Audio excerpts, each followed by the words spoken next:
Hello, Internet! It's time for another marvelous Land of Oz video. This is chapter 3 tonight, I believe. It's called The Flight of the Fugitives. If you recall last night, Tip used his pumpkin head thing guy that he made to try to scare old Mombi. And she was not scared. She turned old Jack Pumpkinhead into like a living creature with this stuff called the Powder of Life. And I'm just noticing on the video how my hair looks. So I'm sorry for that. Just try to focus on the face and not the hair, I guess. Because my hair is going to be distracting to everybody. It's going to distract me while I'm recording this. Quite frankly. But, yes, tonight is the Flight of the Fugitives. Old Mombi was like, I'm going to turn you to stone. And he's like, I really would prefer if you didn't. And then they went to bed. So, what happened after they all went to bed? Let's find out. Tip reflected. It's a hard thing to be a marble statue, he thought, rebelliously. And I'm not going to stand it. For years I've been a bother to her, she says, so she's going to get rid of me. Well, there's an easier way than to become a statue. No boy could ever have fun forever stay in the middle of a flower garden. I'll run away, that's what I'll do. And I may as well go before she makes me drink that stuff in that nasty old bottle. He waited until the snores of the old witch announced she was fast asleep. Then he arose softly and went to the cupboard to find something to eat. No use starting on a journey without food, he decided, searching upon the narrow shelves. He found some crusts of bread, but he had to look into Mombi's basket to find the cheese she'd brought from the village. While turning over the contents of the basket, he came upon the pepper box, which contained the Powder of Life. May as well take this with me, he thought. Mombi will just be using it to make more mischief with. So he put the box in his pocket together with the bread and the cheese.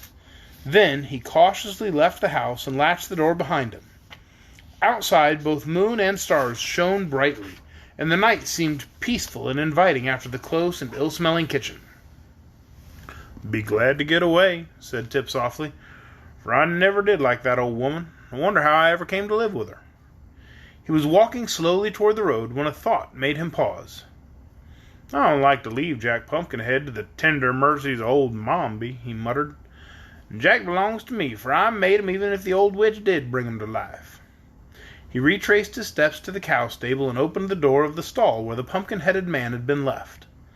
Jack was standing in the middle of the stall, and by the moonlight Tip could see he was smiling just as jovially as ever.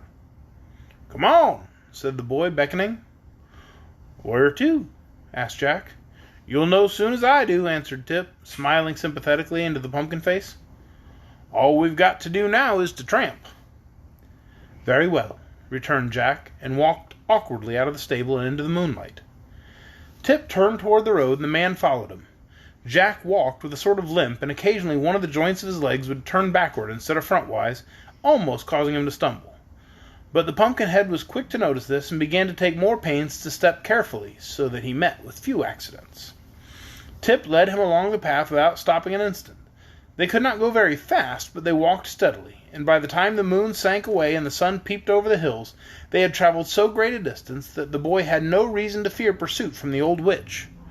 Moreover, he had turned first into one path and then to another, so that should anyone follow them, it would prove very difficult to guess which way they had gone or where to seek them. I'm going to show a picture of Tip and Jack Pumpkinhead walking together. And then I got to show the picture to the Munchkins, because they'll throw a fit if I don't. Yeah. I kind of saw him, because I saw, standing there and didn't know what was holding. Apparently I don't need to show the pictures to the Munchkins. Fairly satisfied that he had escaped for a time at least, being turned into a marble statue, the boy stopped his companion and seated himself upon a rock by the roadside. Let's have some breakfast, he said. Jack Pumpkinhead watched Tip curiously, but refused to join in the repast.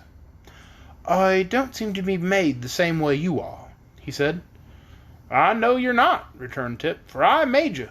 Oh, did you? Asked Jack. Certainly. Put you together. Carved your eyes and nose and ears and mouth, said Tip proudly. And dressed you. Jack looked at his body and limbs critically.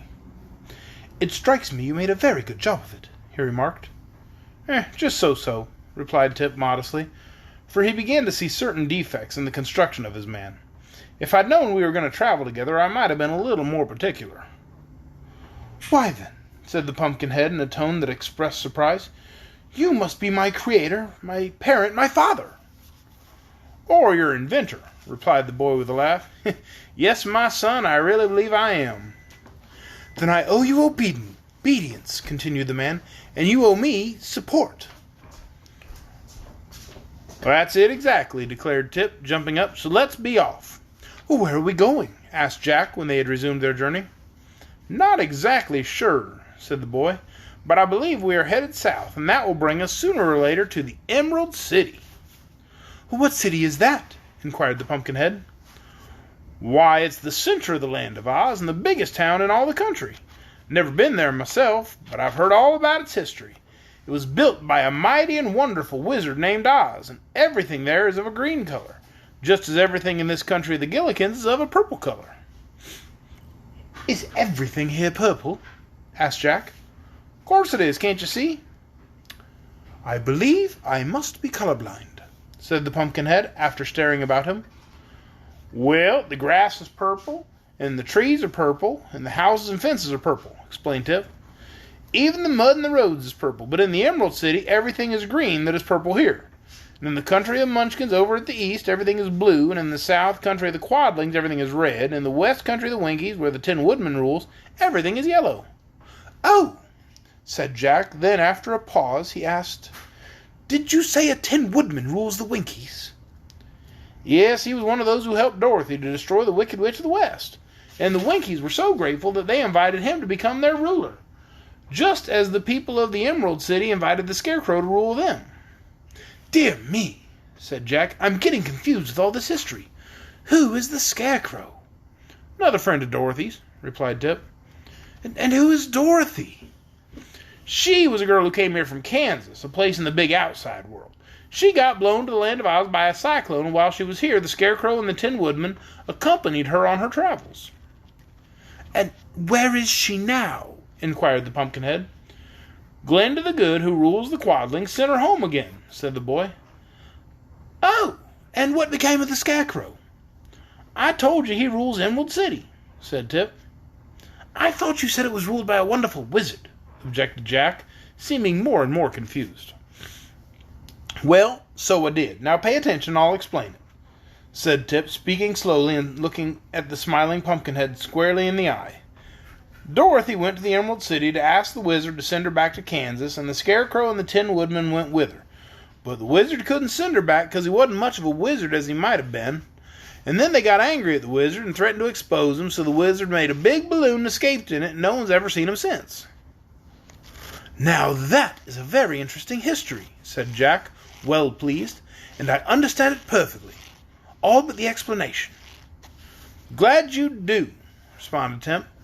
"After the wizard was gone, the people of the Emerald City made His Majesty the Scarecrow their king, and I've heard he became a very popular ruler."